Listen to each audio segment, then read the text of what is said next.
Good morning. Sorry about the technical difficulties, but we are here, we are live, and we are ready to go for another episode of the Recovery Report Live. My name is Matthew Sengsourinh, President of GlobalPro Florida, here today filling in. If you don't know, right, GlobalPro is your insurance coverage expert before, during, and after any loss or damage. The pedigree of our team, the extensive collective experience, and our unwavering advocacy for our insureds, the care for our community, and many other things qualify GlobalPro very uniquely. We represent over 1,400 community associations. We have dozens and dozens of developers, builders, contractors. We represent thousands of business owners, homeowners, and private clients. Between here in North America and the Caribbean, our process, our experience, and our unwavering advocacy for our clients has resulted in the recovery of over $1.2 billion in the last 12 years. Again, I want to welcome everybody to the Recovery Report Live. I want to take a deep dive today into something that is somewhat of a tangled web here in Florida's property and casualty insurance universe. I want to dissect a recent report that might, basically change the narrative and could rewrite, the overarching theme of the last couple of years from the state legislature and from the insurance lobby, and really give an idea of why Floridians are paying some of the highest insurance premiums in the nation. Often when you turn into our show, whether it's me, Dan, Rob, or anybody else that comes on as a guest that we feature, you're going to get obviously different perspectives from everybody. But the common thread, I think, if you look back over the past couple of years, is again, when Rob, Dan, or I are on the show together, we often discuss things that we discuss amongst our teams when we have our teamly meetings and when we have our executive meetings as well. And that is the awful treatment by insurers to insureds, right? Their common general business practice, which are unfair and bad faith, when dealing with claims and adjusting claims and paying for claims. And really, this is all, who takes the brunt? This is all, unfortunately, what the insureds have felt and dealt with and experienced over the last couple of years. And it's not like we've had a lot of storms hit Florida. There's been a couple on the West Coast, 2 or 3 actually, in the past couple of years since Irma. But other than that, it's been relatively, pretty quiet in general. There's been a lot of activity during storm season over the last couple of years. Most of it stayed down in the Caribbean. We haven't had a huge storm other than Hurricane Ian and Hurricane Michael over the last 6 years, to really drive up some of these prices. So taking that aside, the other thing that we talk about a lot is this notion that insurance companies have used. It's been a staple of the basis for where they're investing their lobbying dollars and where they're peddling and meddling at the state legislature, influencing them to think about the pricing, as it pertains to premiums and loss and damage, and they use it almost in every article that you read about the state of the market here in Florida. And basically, it all backs into the fact that carriers say that Florida carries an exponentially higher risk of litigation to their balance sheets and P&L, We're also just not hearing this on the private insurance side, but we're also hearing this at the state-backed level, right? Where Citizens here in Florida is the state-backed insurer, the state-funded insurer. And unfortunately, private market insurers and the state-backed insurer Citizens, who's even worse in my opinion, they use this information. They use this notion that litigation is what's driving a lot of these changes that are necessary in the state of Florida. A couple years ago, we told everyone that they were driving prices up, leveraging this, right? That the pendulum has swung in favor of carriers so far that consumers now are paying the price for these missteps. And there hasn't been a single report, there hasn't been a single article to date, and there's been dozens and dozens, that shows that any of those changes, any of those anti-consumer laws that we call them, that the legislature pushed through over the past couple of years under the disguise of trying to help insureds, none of it has worked. Not a single one. There isn't a single report that corroborates that, supports that, or says anything to the contrary, that in fact it didn't.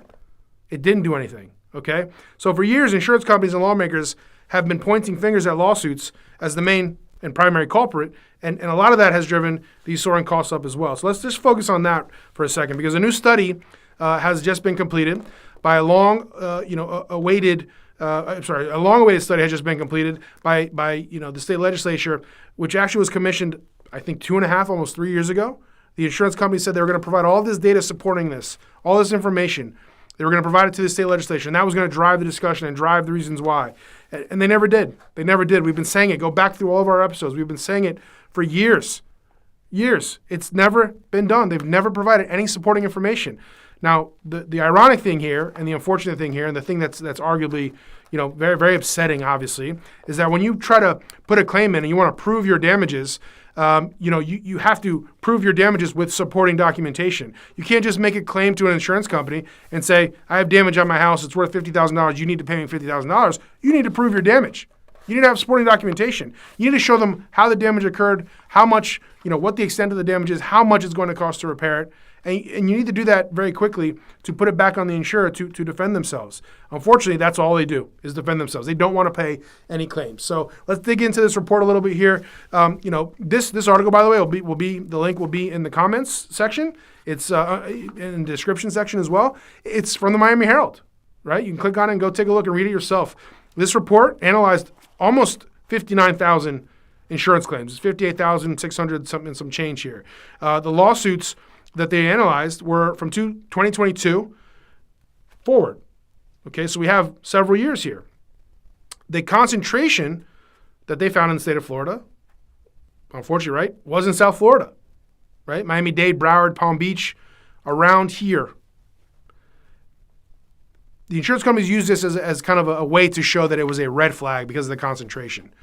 They didn't talk about the density down here. They didn't talk about everybody migrating to Florida and where everybody was going between the West Coast, between South Florida and everywhere else. None of those other factors mattered at the end of the day. It was just that there's a red flag because there's a concentration in South Florida, okay?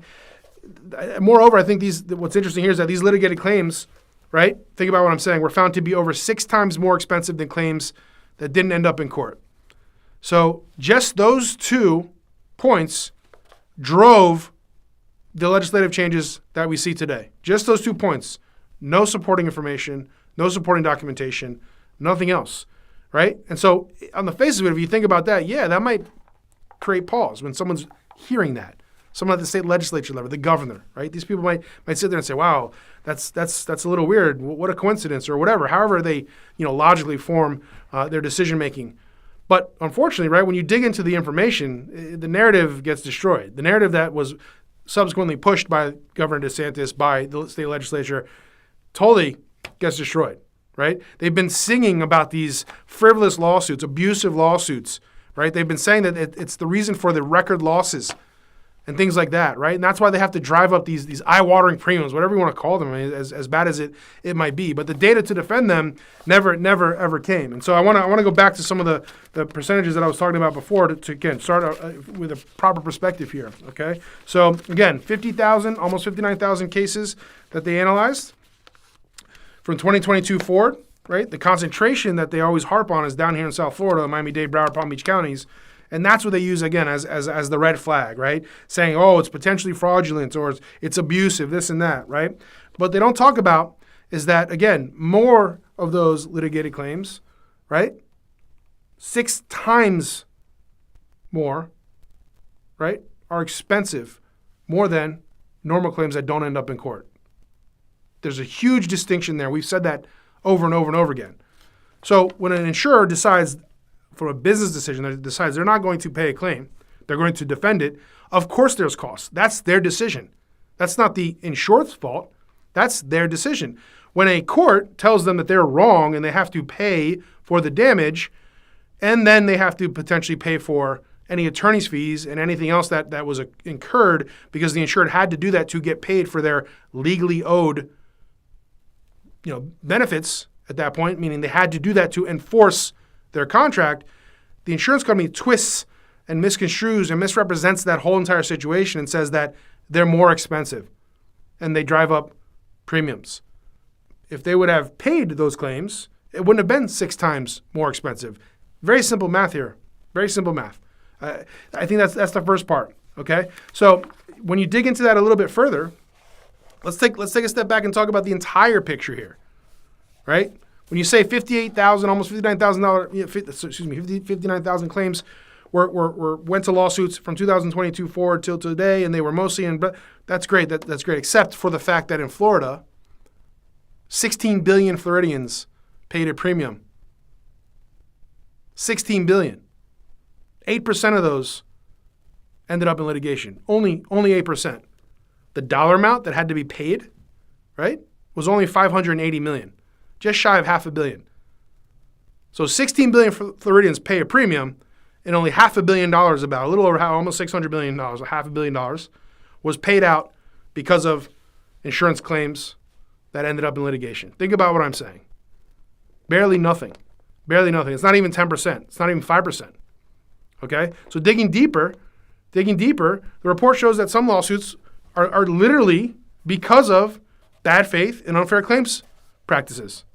The longer the insurance company took to close a claim, right? The steps that insureds had to jump through to get that claim adjusted properly, to get payment, to get to a place where they eventually felt compelled that they had to take a next step. They had to get an attorney, right? They had to maybe hire an engineer.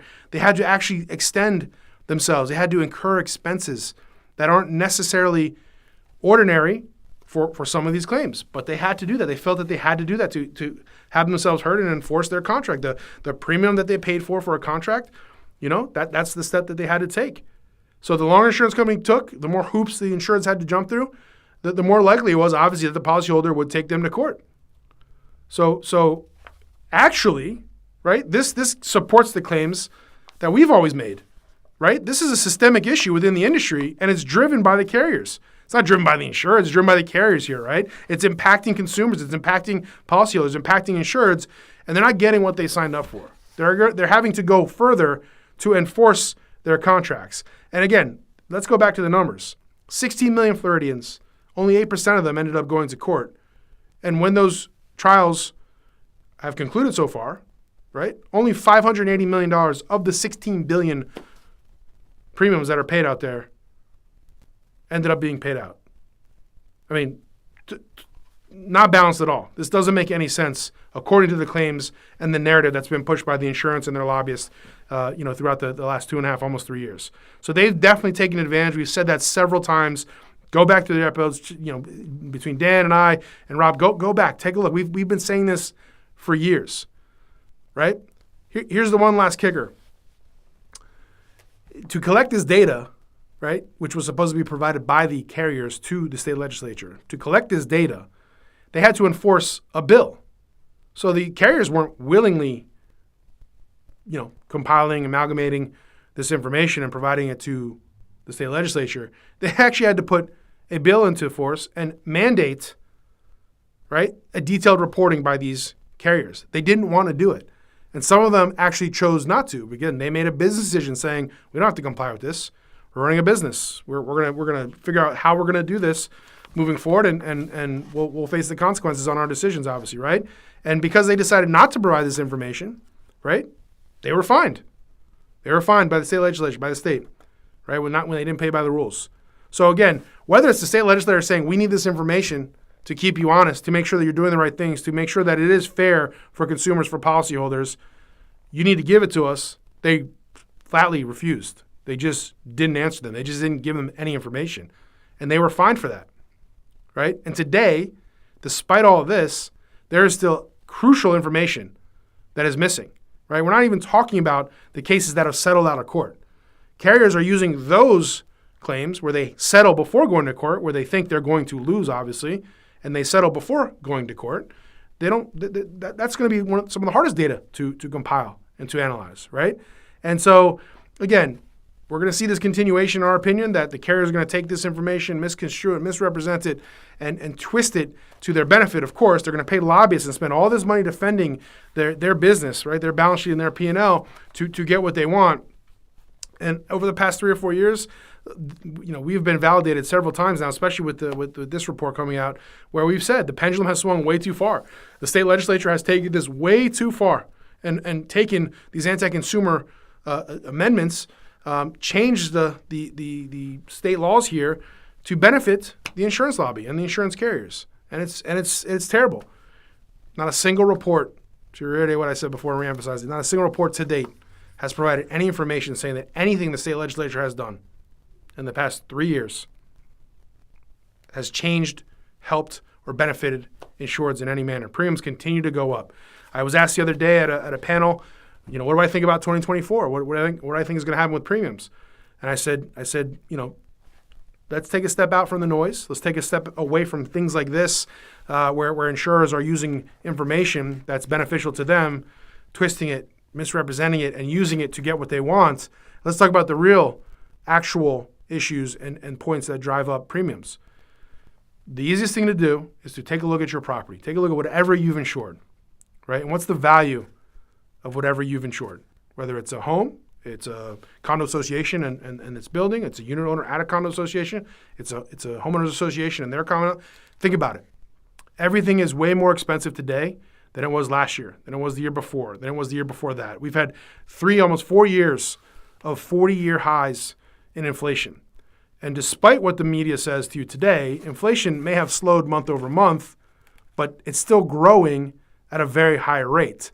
So what we have now is called disinflation, but we don't have zero inflation, despite what the administration likes to say, when they're in front of the media. Inflation is still going up on a month-to-month basis, especially if you look at it from an annual basis. So we might have disinflation, meaning less inflation than the year before, but inflation is still here. And so as long as property values, as long as labor rates, as long as material costs are inflated and increasing by 30, 40, 50, 100, 200, 300 basis points month over month, you're still going to have double-digit inflation. If your things are worth more, it costs more to insure them. It's the simplest way of looking at it. Forget all the noise. Forget everything else. Think about what you have in front of you that you've insured: property, a condo unit, your associations, common elements, and everything else, right? Is it more expensive to repair and replace those items, those components, that property today? The answer is yes. It's very simple. The flip side of all that, if you want premiums to go down, the biggest portion driving it is value. So if your home, you bought it $1 million and it's worth $2 million today, think about what I'm saying. We'd have to enter into a deflationary environment. Things would have to lose value. We'd have to go the other direction. They would have to deflate asset values, right? So I don't think everybody wants that when they're talking about trying to reduce their premiums. But unfortunately, that's the only way to do it, okay? And so otherwise, the noise, everything you hear in the media, everything else that insurers do at the state level, admitted carriers that say, oh, we're going to leave the market, we're going to do this, we're going to do that, it's because they're running a business. It's their balance sheet. It's their profit and loss. It's as simple as that, okay? And at some point for them, it gets too expensive, right? Same thing. Think about it personally, right? If you bought a house for $1 million and that house is worth $2 million today, and you're paying insurance now on a $2 million house versus a $1 million house, think about what has to happen for that premium to drop. You're going to lose value in your asset. I'm not saying that's good. I'm not saying it's wrong, right, or indifferent, good or bad, whatever. I'm just saying the math literally works out. Okay, so think about it that way. I don't think everyone's looking for a recession or depression or another situation like 2008. But the only way to go backwards is if we have deflation. And deflation means asset values, along with everything else, go the other direction than we've seen the past 4 years. Okay, so just something to think about. So again, as we wrap up this exploration into the complexities of the market here in Florida, remember, it's not frivolous lawsuits. Despite what everybody claims, despite what the state legislature claims they're hearing from the insurance lobby, it's simply not true, and they have the data now to support that it's not true, right? There's a much more to this story. We have to peel back the layers as we get through the next couple of months here, as we get through the session. So stay tuned. Make sure you're here understanding and hearing from us what we're actually seeing. We're trying to cut through the noise and give you the real information to help you guys make decisions out there, okay? Ultimately, if you have any questions, you can always reach out to us as well. You can send an email to recover@globalpro.com. Give us a call, 855-487-7475. Ask for an insurance coverage expert here at GlobalPro. And we'll try and help you out as best as we can when it comes to any of your questions and things like that. But right now, again, I want to leave you guys, with the most important thing in my opinion, right? It's not frivolous lawsuits. I can't reiterate and reemphasize how we've said that over and over and over again for the past year. We've been screaming it for a couple of years now, and we've been validated here again.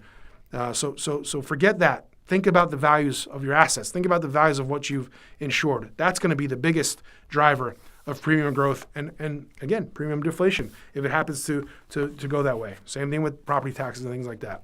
Okay? So thank you again. I'm going to wrap it up today. Happy to get more in depth. Like I said, send us an email, give us a call. But thank you for joining us today on the Recovery Report Live. If you found this episode helpful, please subscribe, follow, check us out on social media. Like everything that you can, please. It helps us out, obviously. It helps us get the awareness up and get this information out to everybody that can benefit from it. So join us for future episodes, obviously, as well. And remember, if your association, your business, or your home suffers loss or damage, always call us first, 855-487-7475. Send us an email, recover@globalpro.com. Don't forget, join us next week right here in the Griffin Studio in the Nucleus Hub. Same time, same Global Pro channel, 11 a.m. every Thursday. Take care. See you soon. Thank you.